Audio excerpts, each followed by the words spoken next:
మనం ఆరాధనలోనికి వెళ్ళక ముందుగా పరిశుద్ధమైనటువంటి బైబిల్ గ్రంథంలో నుంచి కీర్తనలు 99వ అధ్యాయం. కీర్తనలు 99వ అధ్యాయం. బైబిల్ కలిగిన వారు బైబిల్ తీయటానికి ప్రయత్నించండి.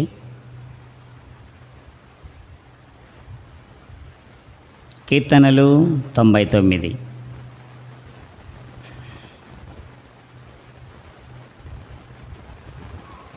మొదటి 5 వచనాలు, ఒక వచనం నేను, ఒక వచనం మీరు, ఇలాగున మార్చి చదవటానికి ప్రయత్నిస్తాం.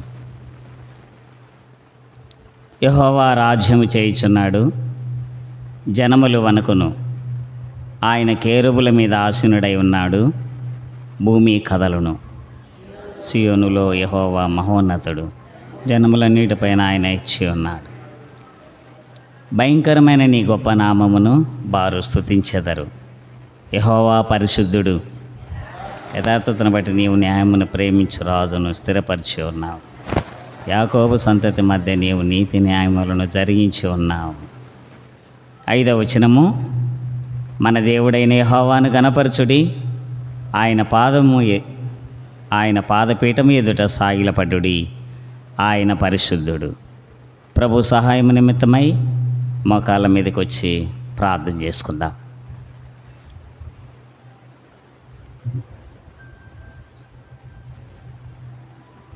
ప్రేమగల తండ్రి, మహిమ కలిగినటువంటి మా దేవ, స్తుతులకు పాత్రుడా, స్తోత్రార్హుడా, పూజార్హుడా, నిత్యము వేల కొలది కోట్ల కొలది దేవదూతలతో ఆరాధించబడుతున్న తండ్రి, పరిశుద్ధుడు పరిశుద్ధుడు పరిశుద్ధుడని నిత్యము మానక విజ్ఞాపన చేయుచున్న ఆరాధనలకు యోగ్యుడా మీకు వందనములు చెల్లిస్తున్నాం.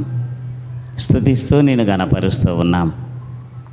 దయగల మా తండ్రి, అగ్నిజ్వాల నేత్రములు కలిగిన మా దేవుడవు, అపరంజ పాదములు కలిగినటువంటి మా తండ్రివి, ఆమేనను వాడా మీకు స్తోత్రములు చెల్లిస్తున్నాం.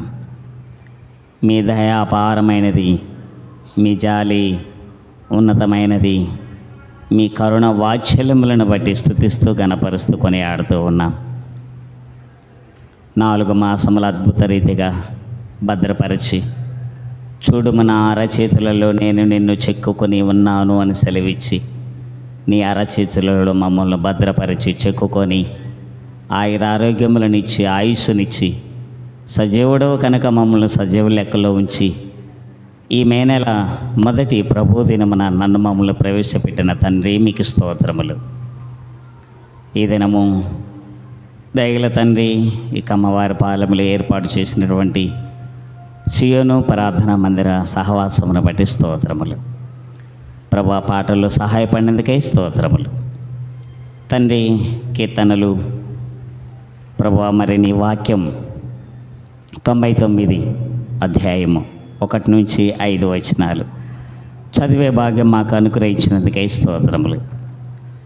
మీరేమై ఉన్నారో మేమేమై ఉన్నామో, ఒకప్పుడు మేము ఎలా ఉన్నామో మా ఎడల మీరు ఇప్పుడు ఏ కార్యముని చేసినారు అది మేము జ్ఞాపకం చేసుకొని మిమ్మల్ని ఆత్మతో సత్యముతో ఆరాధించేటట్లుగా నన్ను మమ్మల్ని సిద్ధపరచము.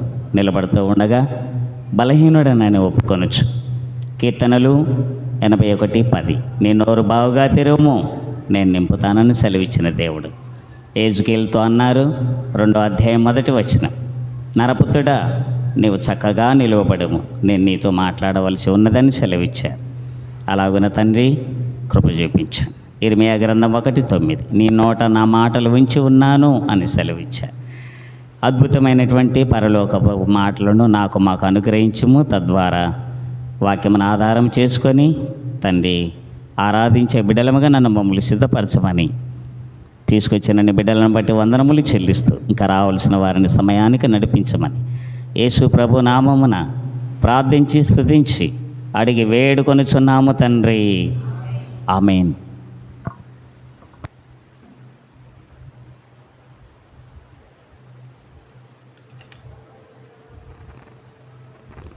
యోహాను సువార్త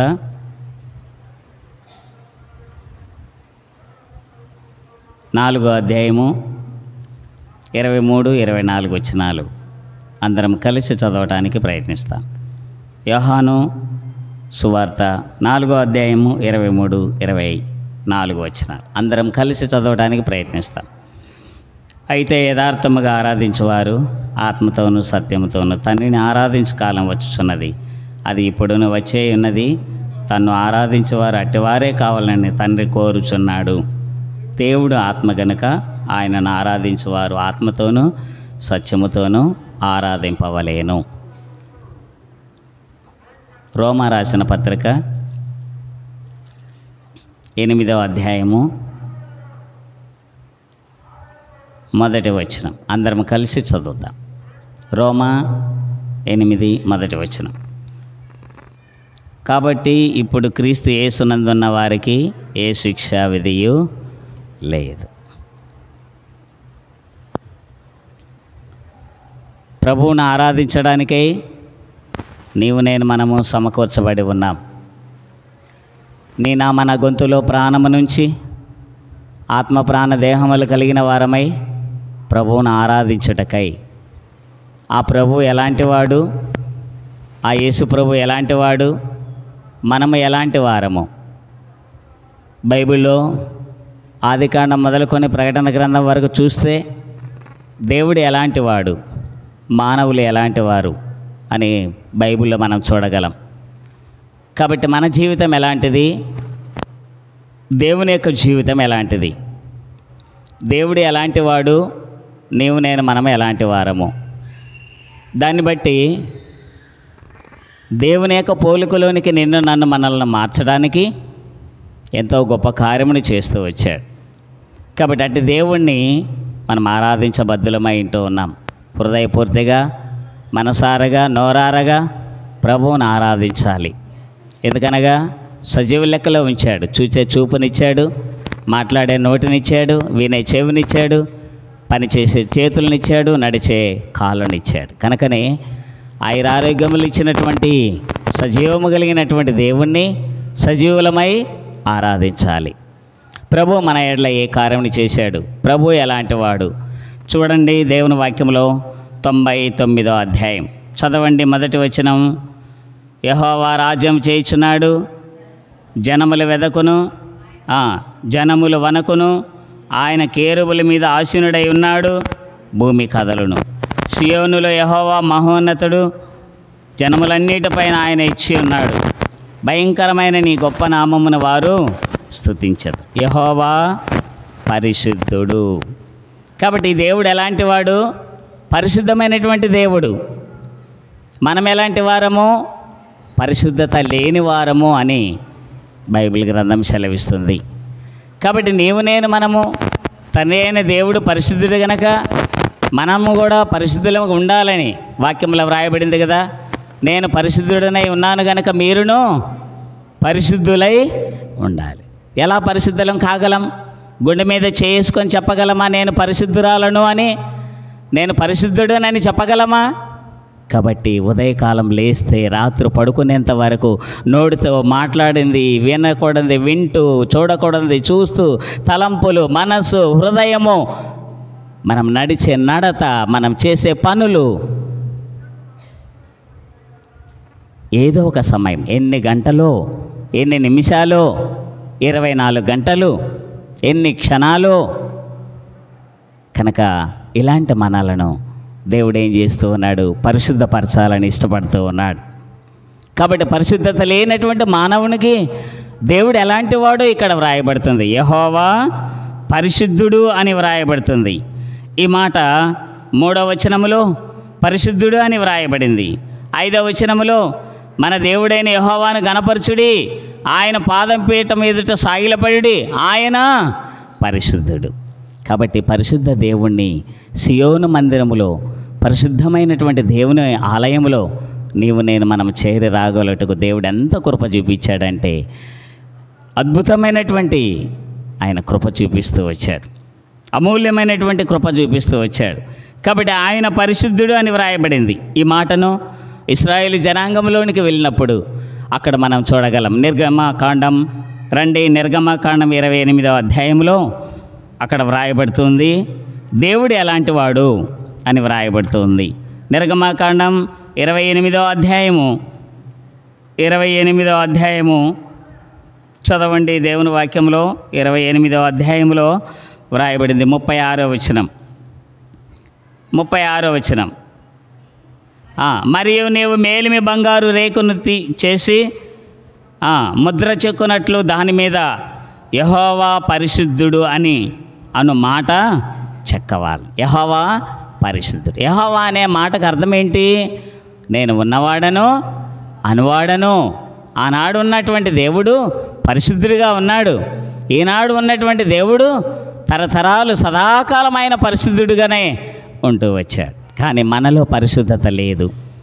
కాబట్టి పరిశుద్ధత లేని వారం అపరిశుద్ధులము. ఇలాంటి మనలను యెహోవా పరిశుద్ధుడు అనే మాట చెక్కవలేను అని నిర్గమకాండములో మనం చూడగలం. అదే నిర్గమకాండములో 15వ అధ్యాయం 11వ వచనంలో వారు ఏమంటారు? రండి, 15వ అధ్యాయము 11వ వచనం. యెహోవా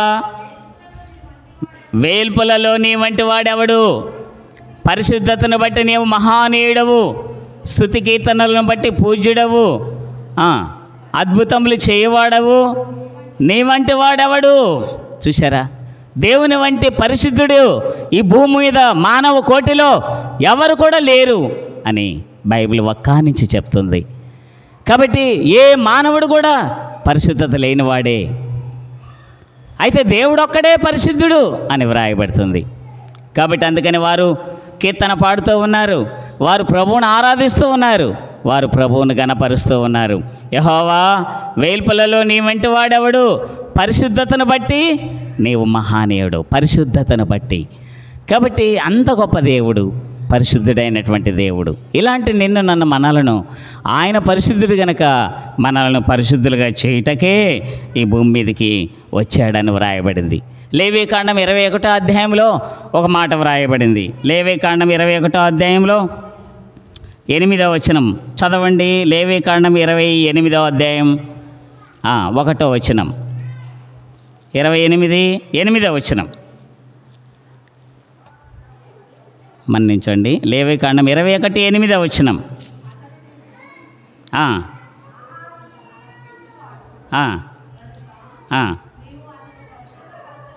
పరిశుద్ధపరచవలేను,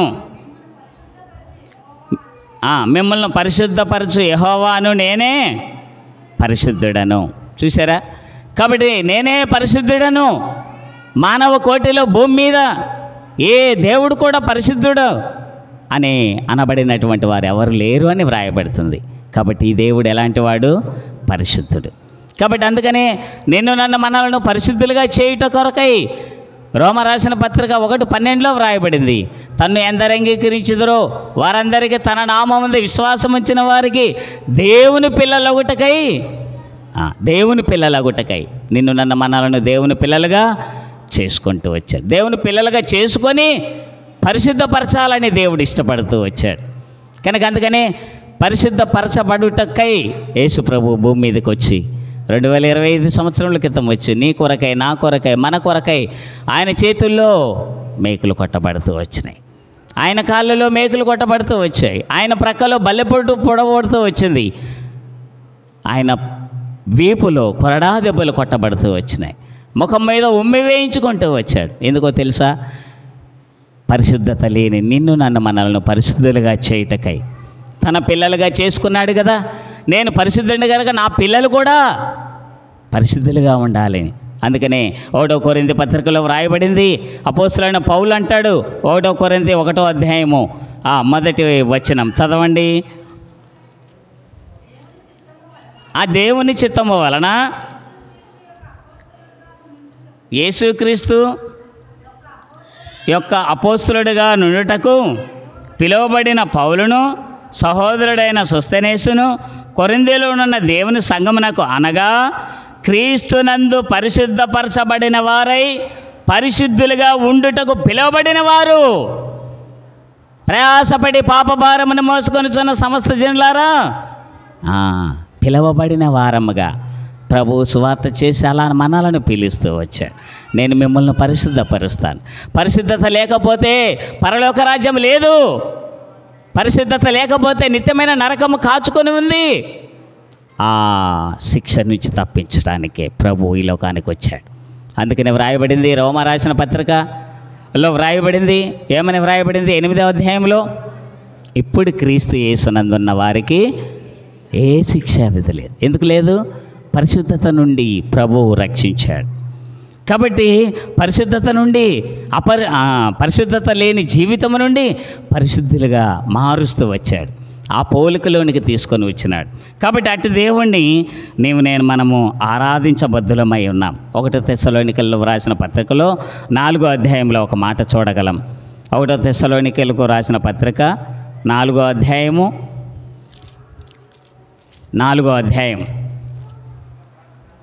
1 తెస్సలోనికలు రాసిన పత్రిక 4వ అధ్యాయము 7వ వచనం చదవండి. పరిశుద్ధులగుటకే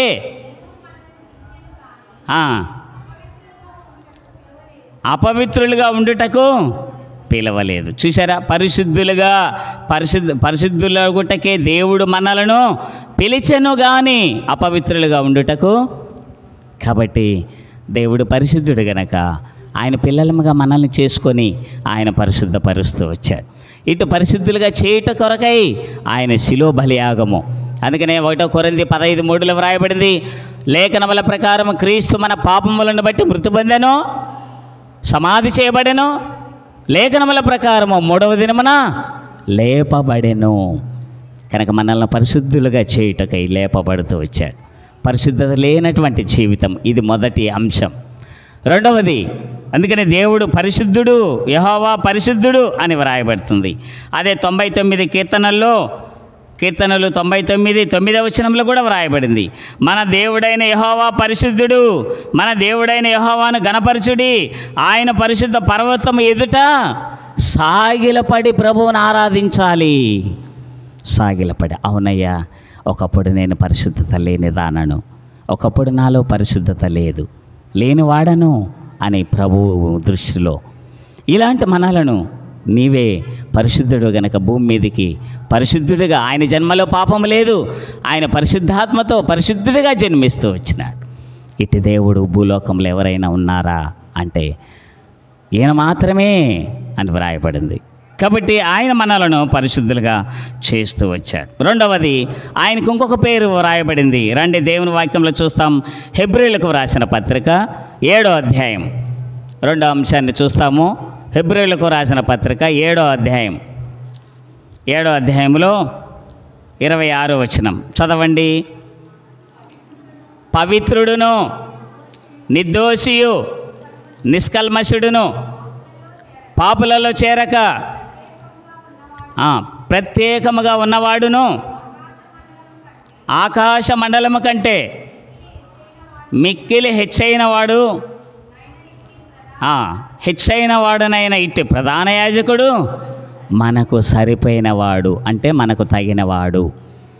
రెండవదిగా చూస్తున్నాము, పవిత్రుడు, నిష్కల్మషుడు, నిర్దోషి, పాపులలో చేరక ప్రత్యేకముగా ఉన్నవారు. మనము లోకములో ఉన్నదంతా పాపములోనే జన్మించినాం. దావీదు అంటాడు కదా, నేను పాపములో పుట్టి ఉన్నాను, పాపములోనే నా తల్లి. కనుక మనం పవిత్రులమని మనం గుండె మీద చేసుకొని చెప్పగలమా అని? కానీ చెప్పలేం. కానీ ఈ దేవుడు ఎలాంటి వాడు? పవిత్రుడును, నిర్దోషియు, నిష్కల్మషుడును, పవిత్రులలో అనగా. కనుక ఇటు గొప్ప దేవుడు, మనమైతే అపవిత్రులం. అందుకని యెషయా భక్తుడు అంటాడు, మనం ఎలాంటి వారము? అపవిత్రులమని అంటాడు. యెషయా గ్రంథంలో ఒక మాట అంటాడు, 64వ అధ్యాయం, యెషయా గ్రంథంలో 64వ అధ్యాయంలో ఒక మాట వ్రాయబడింది. రండి, యెషయా గ్రంథం 64వ అధ్యాయం 6వ వచనం, 64:6వ వచనం. మేమందరము అపవిత్రుల వంటి వారమైతిమి, మా నీతి క్రియలన్నీ మురికి గుడ్డల వలె నాయను, మేమందరము ఆకు వలె వాడిపోతుమి, గాలి వాన కొట్టుకొని పోవునట్లు మా దోషములు మమ్మను. చూసారా? మేమందరము అపవిత్రులం. కానీ దేవుడు ఎలాంటి వాడు? పవిత్రుడు అని వ్రాయబడుతుంది, పవిత్రుడు. అందుకని ప్రకటన గ్రంథకర్త రాస్తాడు, దేవదూతలు చెప్తారు పవిత్రుడా అని వ్రాయబడింది. ఆ మాట చదువుదామా? ప్రకటన గ్రంథంలో ఆయన ఎలాంటి వాడో ఇక్కడ వ్రాయబడింది. 15వ అధ్యాయం, ప్రకటన 15వ అధ్యాయంలో మనం ఆ మాట చూడగలం. 15వ అధ్యాయం 3వ వచనం చదవండి. వారు ప్రభువా, దేవా, సర్వాధికారి, నీ క్రియలు ఘనమైనవి, ఆశ్చర్యమైనవి, యుగములకు రాజా, నీ మార్గములు న్యాయములను సత్యములనైనవి. ప్రభువా, నీవు మాత్రము పవిత్రుడవు. మరి మనము, యెషయా భక్తుడు అంటాడు, ఏమంటాడు? మేమందరము అపవిత్రుల వంటి వారమైతిమి, పాపమును బట్టి. కనుక పరిశుద్ధత లేని వారం, అపవిత్రులం. కనుక దేవుడే పరిశుద్ధుడు, దేవుడే పవిత్రుడుగా ఆయన ఉంటూ వచ్చాడు. కనుక తన పిల్లలుగా చేసుకొని నన్ను మనల్ని పవిత్రులుగా చేస్తూ ఉన్నాడు, పవిత్రపరుస్తూ ఉన్నాడు, పవిత్రులుగా చేయడానికి. కాబట్టి ఇక్కడ వ్రాయబడింది, దేవుడు ఎలాంటి వాడు? ప్రభువా, నీవు మాత్రము, మనము అపవిత్రులము. కాబట్టి ఒకప్పుడు అపవిత్ర జీవితాన్ని జీవించిన వారం, ఒకప్పుడు పరిశుద్ధత లేని వారం. అయితే దేవుడు పరిశుద్ధుడిగా, దేవుడు పవిత్రుడిగా ఉంటున్నట్లుగా మనం చూడగలం. కాబట్టి ప్రియులారా, పవిత్రత, అపవిత్రత లేవికాండము 27 అధ్యాయముల వరకు చూస్తే పవిత్రత, అపవిత్రత అని వ్రాయబడుతూ వస్తుంది. కాబట్టి దీన్ని బట్టి చూడగా మనం కూడా అపవిత్రులముగా చేయబడుతూ ఉన్నాం. ఇలాంటి మనలను దేవుడు పవిత్రపరచాలని దేవుడు ఇష్టపడుతూ ఉన్నాడు. ఎలాగా? 1వ యోహాను పత్రిక 1వ అధ్యాయము 7వ వచనంలో వ్రాయబడింది, యేసు రక్తము ప్రతి పాపము నుండి మనలను కడిగి పవిత్రులుగా చేయును. చూసారా? యేసు రక్తం మనలను పవిత్రులుగా చేస్తుంది. ఒకప్పుడు పరిశుద్ధత లేని జీవితం, ఒకప్పుడు అపవిత్రత కలిగిన జీవితం. అందుకని యెషయా భక్తుడు అంటాడు 6వ అధ్యాయంలో రండి దేవుని వాక్యంలోనికి వెళ్దాం. యెషయా గ్రంథం 6వ అధ్యాయము 5వ వచనం చదవండి. 6:5 యెషయా 6వ అధ్యాయము 5వ వచనం. అయ్యో, నేను అపవిత్రమైన పెదవులు గలవాడను, అపవిత్రమైన పెదవులు గల జనుల మధ్య నివసించువాడను, నేను నశించి తిని రాజును సైన్యములకు అధిపతియగు యెహోవాను నేను కన్నులారా చూసేదని అనుకుంటుని. నేను అయ్యో, అపవిత్రమైన పెదవులు, అలాగంటే అపవిత్రమైన కన్నులు, అపవిత్రమైన మనసు, అపవిత్రమైన హృదయం, అపవిత్రమైన చేతులు, అపవిత్రమైనటువంటి కాళ్ళు, నిలివెల్ల అరికాలు నుంచి నడినెత్తి వరకు. పౌలు అంటాడు, నాలో ఏ మంచిది కూడా లేదు, నాలో ఏ మంచిది కూడా లేదు, అరికాల నుంచి నడినెత్తి వరకు నేను అపవిత్రుడనే. ఇలాంటి మనలను దేవుడు పవిత్రమైన వాడు కనుక నన్ను మనలను తాను పవిత్రపరుస్తూ ఉన్నాడు. ఇది రెండవదిగా చూడగలం. ఇటు దేవుణ్ణి మనము ఆరాధించగలం. మూడవ మాట చూస్తాం. రండి, కీర్తనలు 11 అధ్యాయము, కీర్తనలు 11:7 వచనం చదవండి. కీర్తనలు 11:7 వచనం. యెహోవా నీతిమంతుడు, ఆయన నీతిని ప్రేమించువాడు, యథార్థవంతులు ఆయన ముఖదర్శనమును. యెహోవా ఎలాంటి వాడు? నీతిమంతుడు అని వ్రాయబడుతుంది. మనము అనీతిమంతులము అని బైబిల్లో వ్రాయబడింది. నీతి కలిగినటువంటి దేవుడు, నీతిమంతుడైనటువంటి దేవుడు. చూసారా? ఇంత గొప్ప దేవుణ్ణి, పరిశుద్ధత కలిగినటువంటి దేవుణ్ణి, పవిత్రమైనటువంటి దేవుణ్ణి, నీతి కలిగినటువంటి నీతిమంతుడైనటువంటి దేవుణ్ణి ఆరాధించే బద్ధలముగా ఉంటున్నాం. ఆయన పిల్లలుగా చేసుకున్నటకై భూమి మీదకి వచ్చి తన కలువరి శిలువలో ఇంత గొప్ప కార్యంని చేస్తూ వచ్చారు. మన పాపమును బట్టి, మన పరిశుద్ధత లేని జీవితాన్ని బట్టి, అపవిత్రతను బట్టి, అనీతిమంతులముగా ఉండటం బట్టి ప్రభువు చూసారా, ఆయనకి ఎన్ని గొప్ప అమూల్యమైనటువంటి అద్భుతమైనటువంటి లక్షణాలు, ఎన్ని గుణాలు కలిగి ఉన్నాడు. పరిశుద్ధత కలిగినటువంటి దేవుణ్ణి మనం ఆరాధిస్తున్నాం. పవిత్రమైనటువంటి దేవుణ్ణి ఆరాధిస్తున్నాం. నీతిమంతుడైనటువంటి దేవుణ్ణి మనము ఆరాధించబద్ధులమై ఉంటూ ఉన్నాం. కీర్తనలు 116వ అధ్యాయం ఆయన ఎలాంటి వాడు ఇక్కడ కూడా వ్రాయబడింది. కీర్తనలు 116 5వ వచనం. కీర్తనలు 116 5వ వచనం చదవండి. యెహోవా దయాళుడు నీతిమంతుడును. చూసారా? కాబట్టి ఎలాంటి వాడు ఆయన? యెహోవా దయాళుడు నీతిమంతుడు, మన దేవుడు వాత్సల్యత గలవాడు. చూసారా ప్రియులారా? ఆయన నీతిమంతుడైనప్పుడు నన్ను మనలను కూడా అనీతి నుంచి విడిపించడానికై ప్రభు ఈ లోకానికి వస్తూ ఉన్నాడు. కాబట్టి అందుకనే రోమా రాసిన పత్రికలో ఎలా నీతిమంతులుగా చేస్తూ వచ్చాడు. రండి, రోమా రాసిన పత్రిక 5వ అధ్యాయము 9వ వచనం చదవండి. 5:9. కాబట్టి ఆయన రక్తము వలన ఇప్పుడు నీతిమంతులముగా తీర్చబడి మరింత నిశ్చయముగా ఆయన ద్వారా ఉగ్రత నుండి రక్షించబడదు. చూసారా ప్రియులారా? కాబట్టి యేసు రక్తం వలన పరిశుద్ధపరిచాడు. యేసు రక్తం వలన నన్ను మనలను పవిత్రపరిచినాడు. యేసు రక్తం వలన నన్ను మనలను నీతిమంతులుగా చేస్తూ వచ్చాడు. ఒక దినాన చనిపోయే పరిస్థితుల్లో 94వ సంవత్సరంలో హాస్పిటల్లో జాయిన్ అవుతూ వచ్చాను. అంతకంటే ముందు ఒక వారం కిందట మా నాన్నగారు చనిపోతూ వచ్చారు. ఏ హాస్పిటల్లో తాను చనిపోయినాడో ఆ హాస్పిటల్లో నన్ను చేర్చినారు. ఊరంతా వచ్చేసింది. ఊరంతా వచ్చేసి బంధుత్వం, ఇరుగు పొరుగు వారు అందరూ వచ్చి, అరే యోగోడు చనిపోయినాడు రా, తన కుమారుడు కూడా ఇలాంటి పరిస్థితి. అక్కడ రవీంద్ర డాక్టర్ ఉన్నాడు, వీడు చనిపోడు, వీడిని తీసుకొని పోండి అని అంటూ వచ్చారు. అలా మరణకరమైన పరిస్థితి.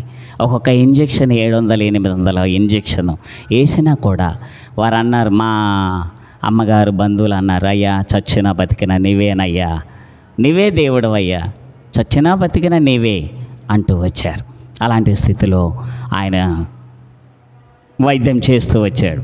ఆ సమయంలో ఒక ప్రభువును నమ్మినటువంటి దేవుని యొక్క బిడ్డ, గుడ్డి భిక్షకుడు, అంటే ఆ గుడ్డి బ్రదర్, ఆ సహోదరుడు తాను హాస్పిటల్కి వచ్చి తల మీద చేతులుంచి తర్వాత సువార్త అందించి అలాగున వెళ్ళేవాడనమాట. ఆ దినం వచ్చింది. ఆ దినం నేను అక్కడ ఉన్నప్పుడు వచ్చాడు. చనిపోయిన లాజరును లేపినాడు, పక్షవాయువు వలన వాడిని బాగు చేసినాడు. కాబట్టి ఇంత గొప్ప దేవుణ్ణి అంగీకరించు, నీ పాపములు ఒప్పుకో, యేసు ప్రభు క్షమిస్తాడు, నిన్ను పరిశుద్ధపరుస్తాడు, నిన్ను పవిత్రపరుస్తాడు, నిన్ను నీతిమంతుడిగా చేస్తాడు, పరలోక రాజ్యం చేరుస్తాడు, నిత్యమైన నరకము నుంచి తప్పిస్తాడు అన్నప్పుడు, అవును ఇంతమందిని పూజించానే ఎవరు కూడా నన్ను స్వస్థపరచలేదే. ఇలాంటి స్థితిలో సరే ఈ ప్రభువును అంగీకరిస్తాం. అలాగున ఆయన చెప్పి వెళ్ళిన తర్వాత చివరి దశలో మా అమ్మగారు ప్రభువుని అంగీకరిస్తూ వచ్చింది. అయ్యా బైబిల్ దగ్గర పెట్టుకో, ఒప్పుకో అయ్యా, ప్రభు క్షమిస్తాడు, అద్భుతాలు ఆశ్చర్యకారాలు సూచక్రియలు చేసినటువంటి దేవుడు కదా, నిన్ను కూడా బాగు చేసే దేవుడు ఆయన, నిన్ను కూడా స్వస్థపరుస్తాడు, నిన్ను కూడా బ్రతికిస్తాడు అని చెప్తూ వచ్చాను. అలాగున రాత్రి అలసి సొలసి అలాగున పడుకోక ముందుగా యేసుప్రభువా నేను పాపిని, నా పాపములు క్షమించు. 1 యోహాను పత్రిక 1వ అధ్యాయం 9. మన పాపములను మనం ఒప్పుకొని యేసుక్రీస్తు ప్రభు నమ్మదగిన వాడును నీతిమంతుడును కనుక మన పాపములను క్షమించి సమస్త దుర్నీతి నుండి మనల్ని కడిగి పవిత్రులుగా చేయను. చూసారా? అలా ఒప్పుకుంటూ నిద్రలోకి జారుకున్నాను. దర్శనంలో ఇలాంటి గోడ కనపడుతుంది, ఒక చేయి కనపడుతుంది. ఆ చేతితోటి అక్షరాలు రాస్తూ ఉన్నాడు. 1 యోహాను పత్రిక 1వ అధ్యాయం 7వ వచనం. ఆ వాక్యం ఎక్కడుందో నాకు తెలియదు. తర్వాత ఆ అమ్మ చెప్పిన తర్వాత ఆ అధ్యాయం చూస్తే అక్కడ వ్రాయబడింది. ఏమని వ్రాస్తూ ఉన్నాడు? యేసు రక్తము ప్రతి పాపము నుండి మనల్ని కడుగునని ఆ చేతితో ఆ అక్షరాలు రాస్తూ ఉండగా ఆ రక్తము ధారలుగా చిందించబడుతూ ఉంది. ఆ రక్తము ధారలుగా కార్చబడుతూ ఉంది. గోడమ్మటి కిందికి కార్చబడుతూ ఉంది. భయపడిపోయినాను. ఏంటి ఆ రక్తం, ఏంటి ఆ చెయ్యి, ఏమిటి ఆ మాటలు? అలా దిగ్గున లేస్తూ వచ్చా.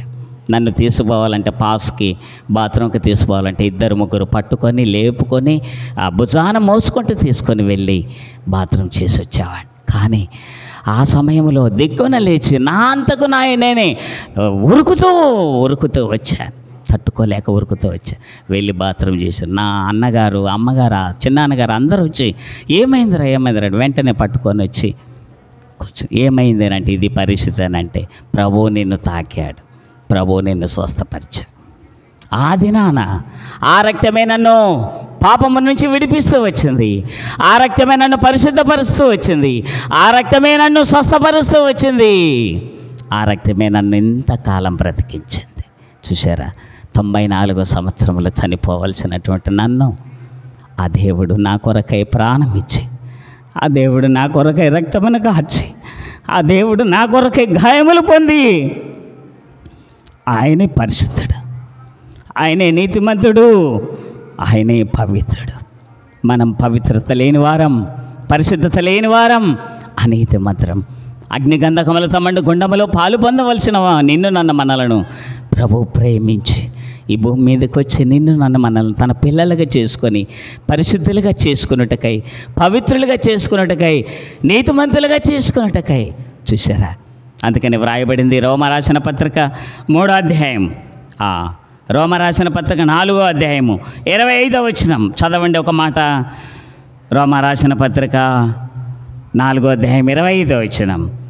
ఆయన మన అపరాధముల నిమిత్తం అప్పగింపబడి మనము నీతిమంతులంగా తీర్చబడుటకై లేపబడెను. చూసారా ప్రియులారా, ఆ దేవుడు లేచుడు ద్వారా నన్ను బ్రతికిస్తూ వచ్చాడు. ఉదయకాలం డాక్టర్ వచ్చాడు, ఇంజక్షన్ అయిపోయినాడు, లేచి నడుస్తుంటే ఆశ్చర్యపోయినాడు. ఏందిరా, ఎలా చెయ్యి పనిచేస్తుందిరా, ఎలా కాలు పనిచేస్తుందిరా, ఎలా నడుస్తున్నావు, ఎలా కూర్చుంటావు, ఎలా లేస్తున్నావు, ఆశ్చర్యపోయినాడు. చెప్పాను, భుజం మీద చేయి తట్టినాడు. ఎట్లా అంటే యేసు ప్రభువుని అంగీకరించాను, ప్రభువు దర్శించాడు. మీ దేవుడు గొప్పవాడురా. అలాగా నువ్వు వెళ్ళొచ్చు, ఇంటికి నువ్వు వెళ్ళొచ్చు.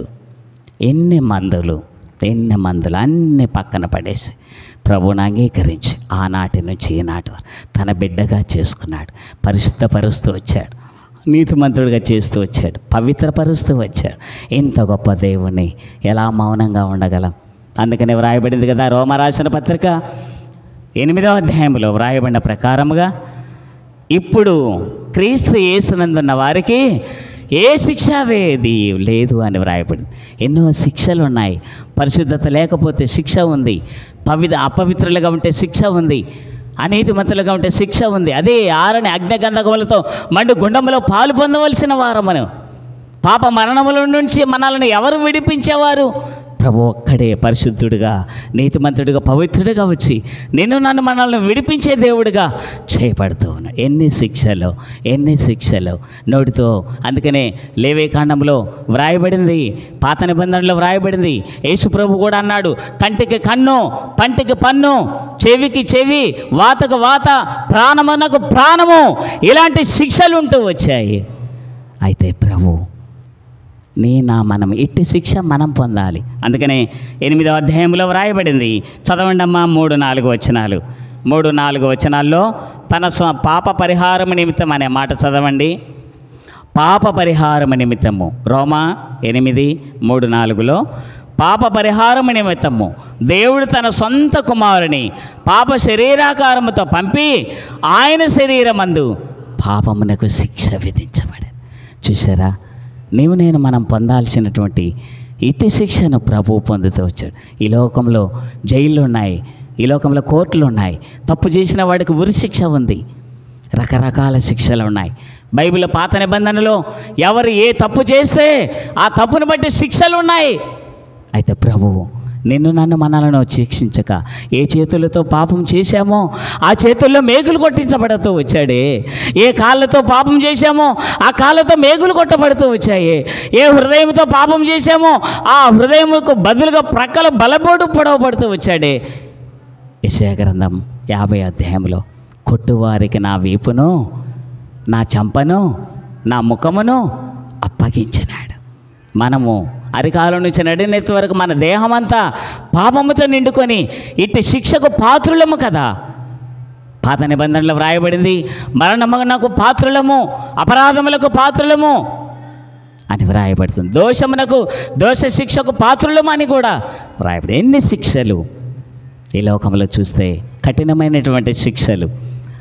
కనుక ఇలాంటి శిక్ష నుంచి ప్రభు తప్పిస్తూ వచ్చా. ఇలాంటి దేవుణ్ణి హృదయపూర్తిగా, మనసారగా, హృదయమారగా ప్రభువుని ఆరాధించను. అవునయ్యా, పరిశుద్ధత లేని దానను, పరిశుద్ధత లేని వాడను, అపవిత్రమైన దానను, అపవిత్రమైన వాడను, అనీతిమంతుడను.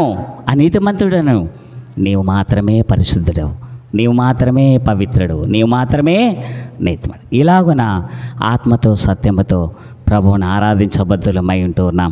యోహాను సువార్త 4వ అధ్యాయంలో 23లో 24లో వ్రాయబడింది ఏమని?